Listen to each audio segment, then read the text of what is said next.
আপনি কখনোই বললেন পুলিশ ভুল তথ্য দিয়েছে। এই তদন্ত এটা এখন যেটা বলা হচ্ছে এটা পূর্ণাঙ্গ তদন্তের পর অন্য কিছু বের হতে পারে। এটা একটা এটা একটা ডাইনামিক্স একটা বিষয়বস্তু তো পুরোটাই চেঞ্জ হয়ে গেছে। বিষয়বস্তু কিন্তু পুরোটাই চেঞ্জ হয়ে গেছে। আমি আপনাদেরকে স্পষ্ট করে বলতে চাই, র্যাবের এই তদন্তে যদি কোনো গাফিলতি থাকে এবং কোনো ধরনের যদি আমাদের তথ্যগত বা প্রক্রিয়াগত কোনো ধরনের ভুল থাকে এবং এই প্রক্রিয়ার সাথে যদি কেউ দায়ী হয় তার বিরুদ্ধে যথাযথ ব্যবস্থা গ্রহণ করা হবে। বগুড়ার একটা রিলিভেন্ট ইস্যুতে কথা বলতে চাই। গত 3 দিন আগে বগুড়ার দুপচাচিয়ায় র্যাব একটা ছেলেকে গ্রেপ্তার করে। অভিযোগ ছিল তিনি তার মাকে হত্যা করার পরে ডিপ ফ্রিজে রাখেন।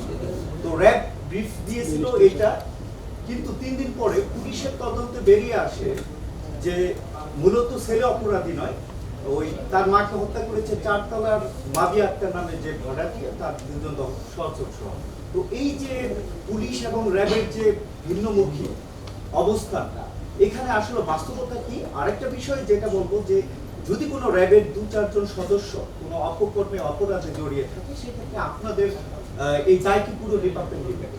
প্রথমত হচ্ছে যে আপনি যেটা বললেন বগুড়ার দুপচাচিয়ার যে বিষয়টি, সেখানে মূলত এই ছেলের দেওয়া জবানবন্দি অনুযায়ী কিন্তু আমরা কাজ করেছি এবং তার স্পষ্ট জবানবন্দি ভিডিও ফুটেজ সহ আমাদের কাছে আছে। তিনি যখন কথা বলছিলেন এবং তিনি যখন এই জবানবন্দি দিচ্ছিলেন আমাদের কাছে, তার পাশের রুমে তার আত্মীয় স্বজন ছিল। ইভেন তাকে যখন আমাদের ক্যাম্পেও নিয়ে আসা হয় তখনও তার আত্মীয় স্বজন আমাদের সাথে, আমাদের টিমের সাথে আমাদের ক্যাম্পে আসে। এরপরও তদন্তের স্বার্থে তদন্তে বিভিন্নতা থাকতে পারে, তদন্ত বিভিন্নতার মোড় হয়।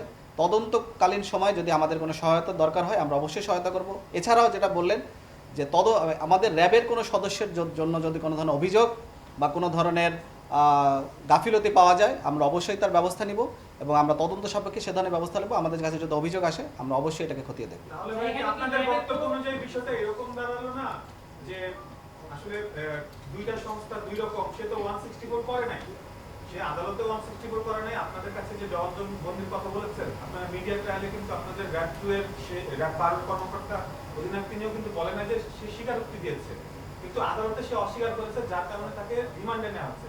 তাহলে কি বিষয়টা এমন হলো না যে এখনো এই হত্যাকাণ্ড নিয়ে পুরো বিষয়টা ধোঁয়াশায় রয়ে গেল? আপনার মনে হয় কি? স্বীকারোক্তি কিন্তু অনেক ধরনের আছে। নিজে স্বীকারোক্তি দিতে পারেন, ম্যাজিস্ট্রেটের সামনেও দেওয়া যেতে পারে এবং এই স্বীকারোক্তি দেওয়া মানেই যে তিনি স্বীকার করে ফেললেন, ঘটনা প্রমাণ হয়ে গেলে এটা কিন্তু না। এটি তিনি যেখানেই স্বীকারোক্তি দেন না কেন পরবর্তীতে কিন্তু সেই যে জবানবন্দি বা স্বীকারোক্তি দিয়েছেন তিনি কিন্তু যে কোনো সময় সেটা পরিবর্তন করতে পারেন। এটা তার অধিকার, তার আইনগত অধিকার এটা। সে কিন্তু যে কোনো সময় এটি পরিবর্তন করতে পারে। অবশ্যই আইনগত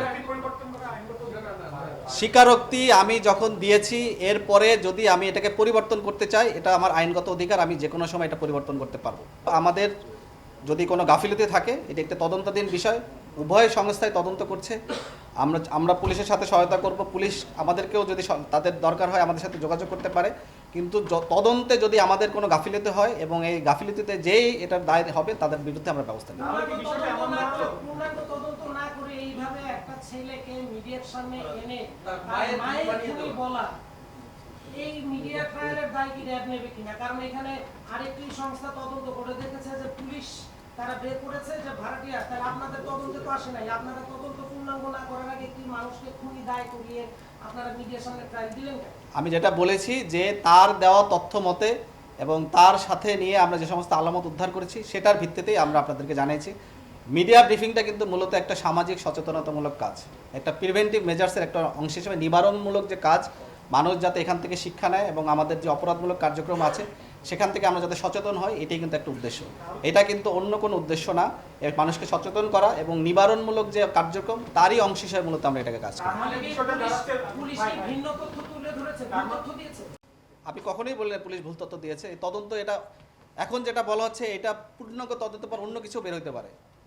এটা একটা ডাইনামিক্স একটা বিষয়বস্তু তো পুরোটাই চেঞ্জ হয়ে গেছে। বিষয়বস্তু কিন্তু পুরোটাই চেঞ্জ হয়ে গেছে।